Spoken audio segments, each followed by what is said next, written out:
Dalam nama Bapa dan Putra dan Roh Kudus, amin.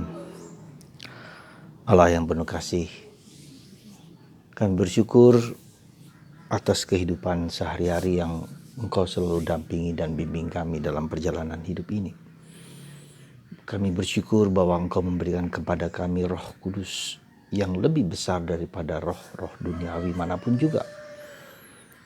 Semoga kami yakin bahwa roh yang dalam diri kami itu Roh Kristus, Roh Bapa, Roh Putra itu menyatu, menguatkan, meneguhkan kami dalam perjalanan hidup kami ketika kami bertemu dengan berbagai macam roh-roh duniawi yang seringkali mengganggu dan menggocok kami lewat orang-orang yang merasa mempunyai kekuatan lebih.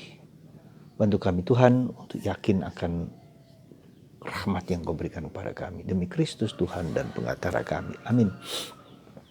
Saudaraku yang terkasih dalam Kristus, dalam bacaan pertama, dalam minggu ini terutama, bacaan diambil dari surat Yohanes.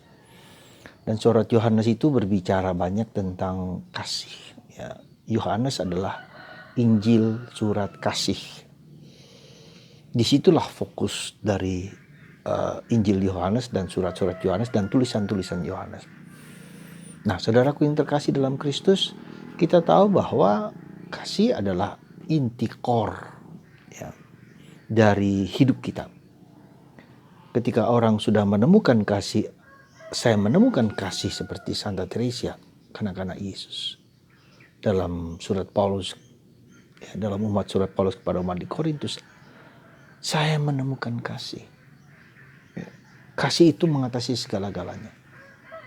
Dan itulah, ya, kita semua harus menemukan kasih. Bukan hanya kasih sebagai lip service, bukan hanya sebagai slogan, bukan hanya sebagai moto, tetapi sesuatu yang kita temukan dalam diri kita. Kita perjuangkan dalam diri kita. Nah, saudaraku yang terkasih dalam Kristus, kalau kasih itu adalah pusat dari hidup kita. Dan bahkan kenapa demikian? Karena Allah adalah kasih. Ketika kita menemukan kasih, kita menemukan Allah. Nah, bagaimana caranya kita mengolah kasih yang sebagai pusat itu?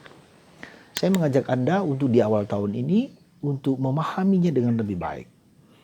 Ya, ketika kita mengalami kemarahan, kekecewaan, sakit hati, dan berbagai macam luka apapun juga dalam hati, kita tahu itu adalah melanggar kasih.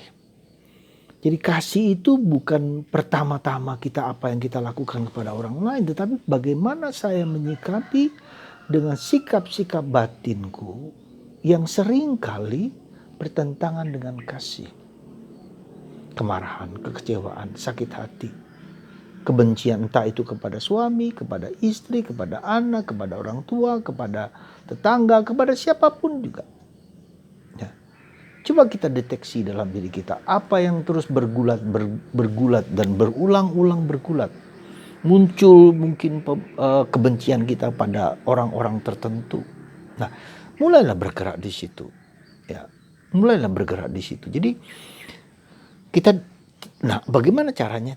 Caranya hanya satu, mengampuni, memaafkan. Ya. Karena dengan pengampunan segala ikatan-ikatan itu diputuskan, dilepaskan. Dan itulah yang seringkali menyebabkan manusia hidup dalam nestapa, dalam derita, dalam duka, dalam ketidakbahagiaan karena menyimpan benih-benih bara-bara toksit, racun-racun dalam diri kita. Maka ketika itu muncul saya dengan misalnya katakanlah dengan seseorang, muncul terus dalam pikiran kita mengampuni, kita memaafkan, kita mendoakan, terus kita doakan. Siapa saja yang muncul. Nah, itulah yang dikatakan oleh Yesus bahwa dia adalah terang. Terang itu didatang pada Kristus, kita sudah percaya pada Yesus sebagai terang, tapi terang itu harus masuk di dalam bagian-bagian diri kita yang gelap. Tidak semua dalam batin kita itu terang. Tapi ada gelap, ada bayang-bayang yang harus masih dimasuki ke dalam batin kita. Kita mengampuni, kita memaafkan, kita menerima, kita mengakui, kita persembahkan kepada Tuhan, kita doakan dan seterusnya. Sampai kita merasa bahwa memang itulah tugas kita. Ya. Saudaraku yang terkasih dalam Kristus, saya kira ini perjuangan awal dari hidup kita, di awal hidup kita. Coba kita perhatikan siapa yang tidak pernah kemarahan, kebencian, kelukaan. Jadi kita ungkapkan misalnya, saya mencintai, katakanlah seseorang mencintai saya. Saya ulang, saya mencintai seseorang misalnya A itu katakanlah siapa, Mercy gitu kan. Saya mencintai Mercy mencintai saya. Ya, saya mencintai Mercy mencintai, kita ulang, kita sayang supaya bawah sadar kita itu dimasuki oleh terang. Ya, sekali lagi karena kita tidak cukup hanya di atas kesadaran, tetapi di bawah sadar itu yang gelap itu, supaya kita termasuk di sana membaharui kita. Jadi itulah saudaraku yang terkasih, dalam bacaan Injil hari ini sekali lagi kita bicara tentang Yesus yang datang ke daerah Zebulon dan Naftali, daerah Galilea. Ya, di situ adalah daerah gelap, ya, belum menerima Kristus, dan Kristus sudah datang ke sana dan memberikan pengampunan, bertobatlah, kerajaan Allah sudah dekat, lalu menyembuhkan orang sakit, menyembuhkan siapapun juga yang datang dari Galilea, dari Yudea, dari Yerusalem, Dekapolis, segala macam datang kepada Yesus untuk mendengarkan Yesus sebagai sang terang. Maka kita dipanggil untuk menjadi terang. Ya.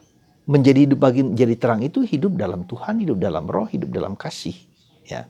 Nah, untuk itu maka mari kita izinkan Tuhan yang adalah terang itu untuk masuk ke dalam batin kita yang terdalam supaya kita bertobat, ya. Supaya kerajaan Allah yang dibawa oleh Kristus itu menjadi nyata di dalam diri kita masing-masing. Jadi saudaraku yang terkasih dalam Kristus, sekali lagi perjuangan dan pergulatan kita itu berkaitan dengan kasih, ya. Sekali lagi berkaitan dengan kasih. Di awal tahun ini kita mulai dengan kasih. Maka untuk mencari, untuk membuat bahwa kita kasih atau tidak, coba lihat apakah ada dendam dalam diri kita, apakah ada kemarahan, apakah ada kecewaan, ya, apakah ada ketakutan, apakah ada kecemasan, apakah ada keputusasaan dalam diri kita.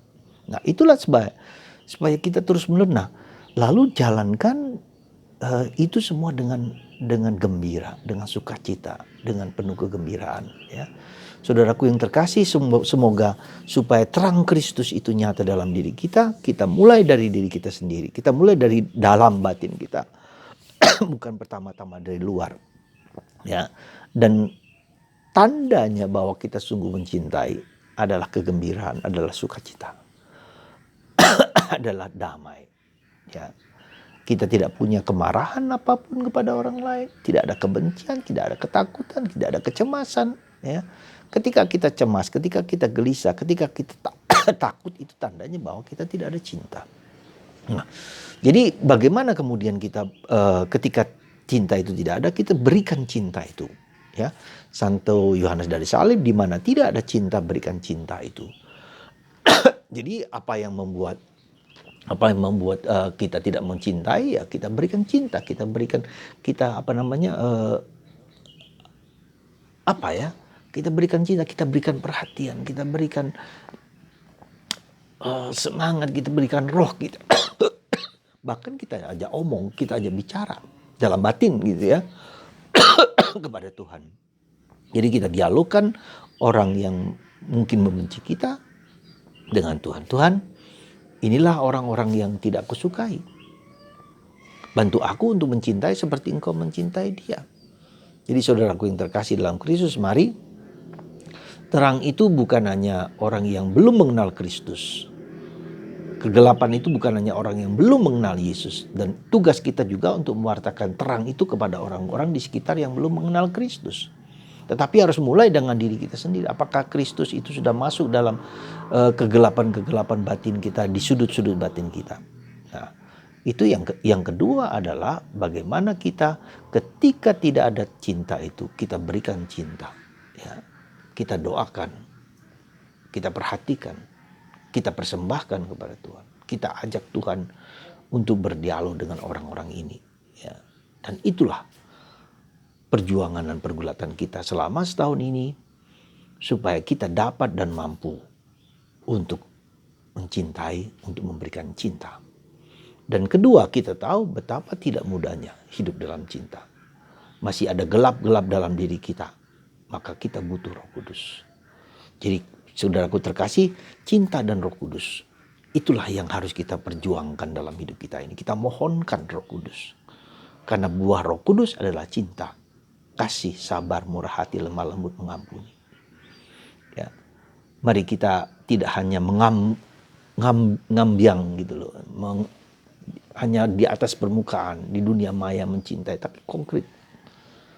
Ya, masih banyak dalam diri kita yang belum kita cintai. Kita belum damai dengan diri kita sendiri. Kita masih gelisah, masih cemas, masih takut, masih apapun. Ya, semoga Tuhan menerangi Anda dengan cinta Yesus, dengan terang Kristus, dan membuka, menerangi gelap-gelap, sisi-sisi gelap, sisi bayang-bayang dalam diri kita. Karena Tuhan menerima kita apa adanya. Saudara, semoga Tuhan memberkati Anda. Dan bagi Anda yang masih dalam gelap, apapun juga bentuknya, persembahkan kepada Tuhan, dialuhkan dengan Yesus. Dan setiap kali muncul segala sesuatu yang bertentangan dengan kasih, persembahkan ke dalam hati Yesus yang Maha Kudus. Semoga tahun ini bersama Bunda Maria, bersama hati Yesus, kita semua diberkati, dikuatkan dan diteguhkan. Tuhan memberkati kita semua dalam nama Bapa dan Putra dan Roh Kudus. Amin.